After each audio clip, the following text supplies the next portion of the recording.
Hey, it's Sam, and I'm making this quick video to give an overview of the upcoming blind spots, shadows, and projections weekend course that I'm going to be teaching. And I'm just going to show you here what I'm working on with the manual so you get an overview of what we're going to be doing. You can learn all about your crazy self and your blind spots, your projections, your sort of polarized nature and tendencies. You can see I have the class manual here, and you see this is an overview here. This is just an outline: planetary blind spots, shadow, narcissism, Rashi, blind spot, shadow, narcissism, bhava, houses. I'm just kind of working on these now. Then I'm going to look at ways to assess how awake or asleep they are. Then I'm going to talk about the nodal axis. Then I'm going to talk about aspects, especially oppositions. So I'm going to fill in all of this here. This is just a sort of overview and a worksheet and a template that I use to teach from. And we're going to go over all of this. There's going to be a lot of case studies. I also have a couple great astrologers assisting me. Dr. Malini Iyer will be helping and also bringing in especially some of the qualities of relationships and how these things come out. And you also get her bonus course once you join. So go ahead and register for that class now, and you get her class on relationships that she taught at the Next Generation of Vedic Astrology. And also Alex Clayman, who taught a great class on the lunar notes. I brought her in to assist and to also add a lot because she taught a great class on the lunar nodes, and you get that 2.5 hour class when you register. Again, that in itself is worth the price of the weekend course, those two bonus classes. But of course, this is going to be 8 to 10 hours of going over really the meat of what we're doing with astrology. We like to make it out to be something that's, up there and it's ungrounded and it's unembodied, but really astrology is something that is showing your psychological nature. And whoever you are, you have a rising sign and you have a tendency with whatever your rising sign is, whatever your Rashi rising sign is, you have a sort of blind spot, shadowy side, and then a kind of narcissistic, self-important quality. You have the sun somewhere, you have the moon somewhere, Mars, Mercury. They all are operating within you with, through these blind spots of the ego. Again, everyone has these blind spots and these projections and these narcissistic tendencies because we all have an ego. That's what the ego is.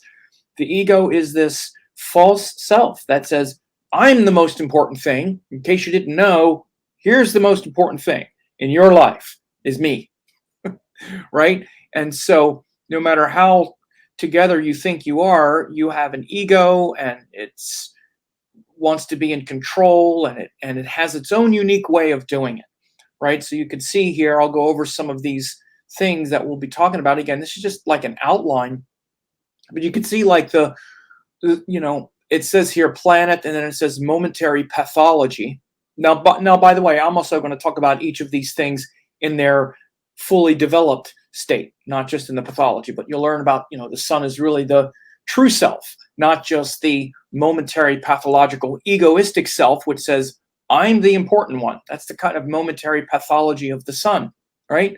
The moon is your true loving nature, that true devotion and pure love in your heart. But the momentary pathology says, my emotions are the only thing that matters, right? Mars, I must always win. Mercury, I have it all figured out. Jupiter, my truth is the only truth. Venus, I know how you should behave. Right? Saturn, I must be in control. And then Rahu and Ketu are sort of the archetypes of this kind of push and pull. Rahu, has the momentary pathology that says, I get to make every mistake. And Ketu says, I or you cannot make any mistake. So again, the way these things play out, though, is really quite interesting because the sun, as it starts with this, I'm the important one. So the way it tends to behave through the ego is self-centered. I'm significant. Like we think we're more significant than we really are. All of us. We think everybody really cares that much about what we're doing. We're really not. So we all tend to overestimate our own importance. And I have Nars here, like it's literally like the symbol of what we would call narcissism is the sun. But it's really overcompensating for this shadow, which is a lack of confidence. So you see the way I have this broken out. I have this broken out this way in the planets and the signs, especially because they're quite psychological. But you see this sun filtered through our kind of pathological ego says, I am the significant one, me. But it's really just overcompensating for that shadow of this lack of confidence. This lack of confidence, this lack of self-knowledge. The moon, again, has this sort of pathological tendency to be like, my emotions are the only thing that matters. That's all that matters. And again, when we get into things like narcissism, there's really kind of male and female narcissism. Maybe the classical, I'll say classical male narcissism maybe revolves around the sun, which is like, I'm the only one that's important. And the female narcissism revolves around the emotions. Like, my emotions are the only thing that matters. If I'm upset, that's it. I get to do anything. And, I'm an empath. This is where you also get the narcissist empath kind of, duality, polarity that you get now, right? Oh, it's a narcissist, but I'm an empath, right? And it's kind of the sort of overly sensitive outer expression, right? We'll see that the moon in excess and through the kind of momentary pathology has this, overly sensitive, I'm an empath kind of thing. And its shadow side is basically, I'm emotionally helpless, right? So I'm going to now draw all this attention to me because literally I'm emotionally helpless. So the way I get emotional control is to shower someone overly sensitive and get this emotional attention. Again, the moon is tricky. The moon is definitely tricky in that regard. Think of how complicated emotional manipulation is. It's very hard to know what's going on at times, right? So again, I used men and women as an archetype, but men and women do all of this. These are just archetypes. I use that as an archetype, though, because you see this now a lot where it's like men are narcissists, women are empaths. This sort of narcissist empath really sort of goes along this sun moon. But then we have other ones, the momentary pathology of Mars. I must always win. And the outer expression of that is this kind of savage competitor, this arguing, developing our muscles and strong. But the shadow of that is literally the real fear, the kind of dark, unconscious part is I have no strength or power. So you can see that this shadow often is overcompensated for here, right? This outer expression of the sun through the ego is can show up as this self-centered, I'm significant, but it's really to overcompensate for that shadowy, confusing part, which is a total lack of confidence and a total lack of understanding of ourself. This feeling through the moon that I'm emotionally helpless, right? Like that, or emotionally out of control. Again, these are just a few things this is an outline, is a way, then the way we overcompensate for this feeling of emotional helplessness is to, perhaps be overly sensitive to other people. Oh, I'm so sensitive, and put on this kind of behavior. And, oh, I'm so empathic, and I'm this, and I'm, I feel everything so much, right? That kind of, it becomes a burden, right? When someone is like, oh, everything hurts my feelings, and you're hurting me, and my emotions are all that matter. So again, I'm distilling these things into a couple sentences so that we can follow it. But in the course, obviously, these are long explanations. Again, with Mars, the real kind of shadow is that I have no strength or power. So what do? I'm a savage competitor, arguing, developing muscles, right? And again, this comes after I explain what each of these planets are in their full extent, not filtered through the momentary pathology of the ego, etc. And again, planetary rashis are the same way. Again, so let's say you're, whatever sign you are, or people of different signs. Let's say you have a partner who's let's say Virgo. You're trying to understand, why does this crazy Virgo do everything that it does? Well, the nature of the sign, again, is like sort of organizing. This is how it kind of feels to be the Virgo, okay? I want to organize everything, have everything kind of in its place. That shows this outer expression that's sensible, skilled, again, organized, conservative.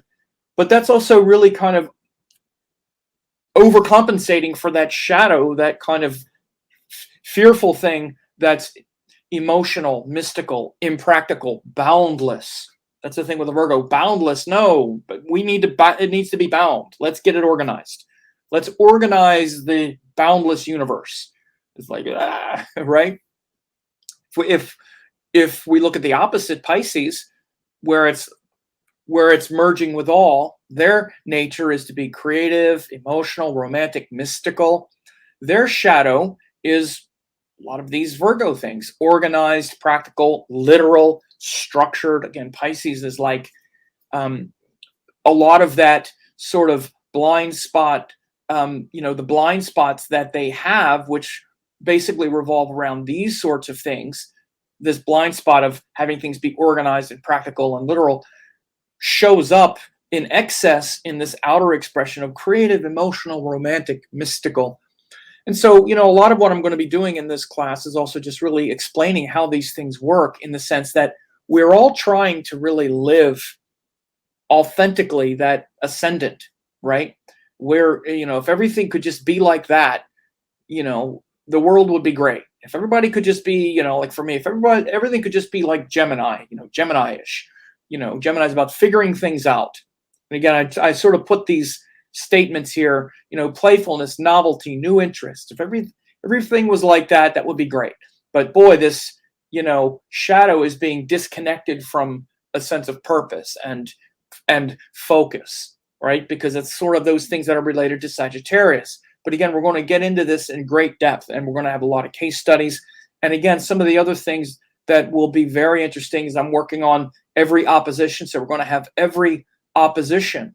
Like, what is it when Sun Moon is connected or is opposite? Sun Mars, again, Moon Mars, Moon Mercury, Moon Jupiter, especially the oppositions, because the oppositions are where they're pulling on each other. And we're going to also talk about how to qualify these aspects and these oppositions, right? After we look at things like the dignities and assessing the wakefulness and sleep of the planets. We want to see, are the planets themselves awake or asleep, because that also has a lot to do with how much of this pathology they express. So we're going to talk about exaltation and debilitation points of each of the planets and those signs, and then also assess their associations through the nodal axis and other kinds of things, and the nodal axis itself and how it lands across a sign and house axis. Then we get into again, every opposition. So if you have any oppositions in your chart, again, then you want to understand how these oppositions work. And then we're also obviously going to have a lot of case studies and stuff like that. So it's going to be a great weekend. Very good for anyone doing readings, anyone trying to understand themselves, understand all the crazy people in your life. And also, one of the things that also inspired me to want to do this is I just see so much of this kind of polarizing language right now in the world, especially, and people who I know are interested in astrology, even kind of using astrology or astrological principles and symbols to get all this charged language and labels at each other, And again, they've been around for a long time, for, some labels, I've already said things like narcissist or whatever. That's a really popular one now, but we have them all the time. What about slut? Slut. It's a tough word, right? But that's a label. Oh, she's a slut. He's a narcissist. He's a idiot, a-hole. And we empty someone of their essence because of a certain behavior. And maybe they do that behavior a lot, right? But what are we doing when we're emptying someone of their essence by giving them a label? That's not what we're here to do. We're here to understand these things. And as I've said before, at one point or at some point in all of our lives, we're all of these things. Fanatic. There's one. Control freak. He's a control freak. Control freak is like what? That would be Saturn. I must be in control. I'm a fanatic. That's sort of Jupiter. Fanaticism. My truth is the only truth. Oh, he's a fanatic. He's fanatical, right? And so again, we need to see each other beyond all these polarizing extremes and labels and all that, because we do all of it. Everybody has the pathology of the son that says, I'm the important one, and it's covering up some lack of confidence that we can then sort of project outward into some self-centeredness. We all do it.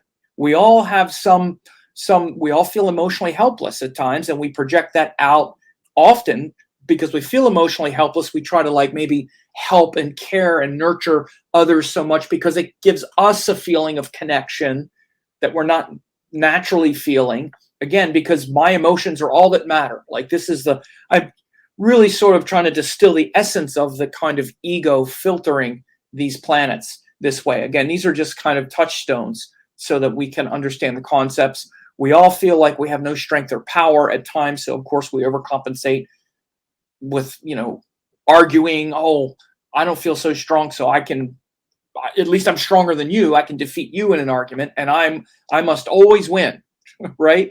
That's the kind of blindness of Mars. So again, we're going to go over each of these signs, and the houses are also very, very developed oppositions, and so you want to go ahead and register for that. As the class is being offered, if you're seeing this as it's being offered initially, it's a great discount. After that, it goes up and the price doubles. So go ahead and get it now. It won't always be the price that it is.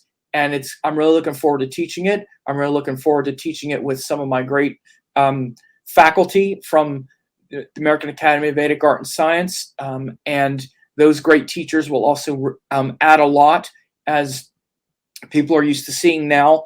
So it'll be a great lively discussion where these things are taught in real time, not just me lecturing, but having a great discussion with these other excellent astrologers. And you also get their courses when you sign up as well. So go ahead and do that. Go ahead and sign up for this class on blind spots, and you'll really get a lot out of it.